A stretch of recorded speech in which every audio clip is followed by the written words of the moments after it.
ba'y binabantayan niya yung sasakyan? Opo, ma'am. Talaga, anong pangalan po ninyo? April po.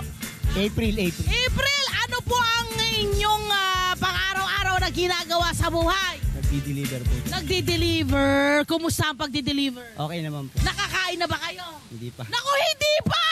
Ay, naku, huwag ka mag-alala. Sagot kita. Pero kailangan mo munang masagot yung katanungan ko sa'yo. Ready ka na ba? Sige po, ma'am. Okay, napakadali lang po nito.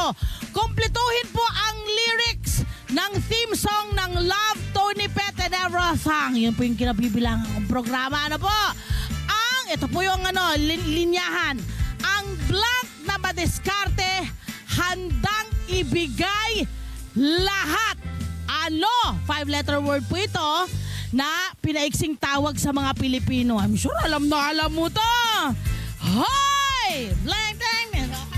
Pinoy. Yan! Mahusay! At dahil dyan, eto na ang pang-almusal mo! Sagot kita. Anong bibilhin mo dyan ngayon? Pang-almusal ng mga anak ko. Pang-almusal ng mga kasama mo. Ayan, sige, ingat ka. Meron ding ibibigay na regalo ang Net25 para sa'yo. Congratulations! Eto na! Hanap pa tayo! Ito, si Kuya! Hi! Good morning, Kuya! Pangalan mo, Kuya? Rick. Ha? Rick! Taga rito ka? Oh, kumusta ang buhay-buhay mo? Kumusta ang umaga mo? Ito po. Kakakain pa lang. Nakain pa lang! Tamang-tama! Sagot kita, pero kailangan sagutin mo muna ang katanungan ko, ha? Okay, ready ka na? Okay, ang tanong, anong K ang ginagamit natin para tingnan ang petsa ng mga araw? Tagalog ito, English ito, bigyan na agad kita ng idea. Calendar, ha? Calendar. Pero sa Tagalog, anong tawag? Kalendaryo. Yun! Very, very good! At dahil dyan, eto na ang pang-almusal mo! Ano bang almusal ang balak mong bilhin ngayon? Dito po Kalamambonjing po. Okay, Ma'am Bonjing. Parang kilala ko yan. Mamaya, malalaman niyo kung sino si Kuya Bonjing. At hindi lang yan.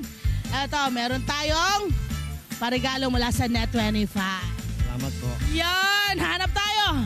I'm sure marami pa tayong mga kababayan. Sige lang, padaan nyo na lang. Sige lang po, daan na siya. Dito tayo sa gilid. Dito tayo sa gilid. Kasi gilid na tayo. Nakikikalsada po tayo. Nakikikalsada sa ating mga kababayan rito. Eto na. Whoops! Whoops! Ate! Eto, dito tayo. Dito tayo sa gilid. Dito tayo sa gilid. Ayan, dito tayo para hindi tayo makabala. Okay, sa ating mga nagbabiyahe ngayon. Good morning, ate. Ang pangalan po ninyo? Good morning po, Risa Castañeda. Ate Riza! Kumusta ang umaga? Ba't parang lulugo-lugo kayo? Wala ka pag-almusal na ba? Wala, hindi pa po. Kaya pala, hindi pa nakakapag-almusal. Pwede bang patikim nyo muna yung ating sagot kita? Asan ba yung ating sagot kita?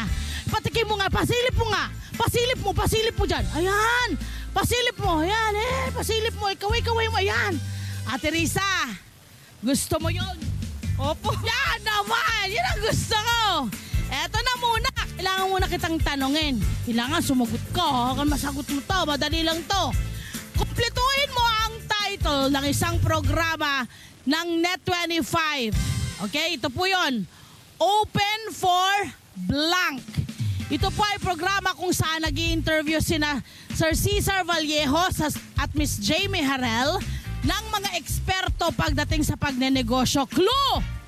Tagalog ito ng negosyo. Or, ang ano nito ay English dapat. Okay?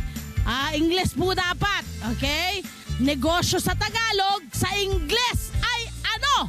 Business. Laman! Business! Open for business! Ayun na, lumalapit na sa'yo. Teresa, lumalapit na sa'yo. Lumalapit sa akin. Papunta sa'yo, lumilipad na. Ayan na! Hi! Sumala mo! Dyan na profile, mga ka-Net25. This is Love a New Verbo.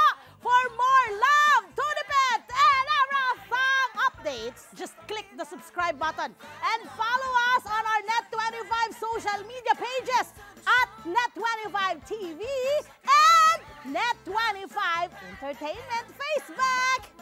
See ya. I love ya.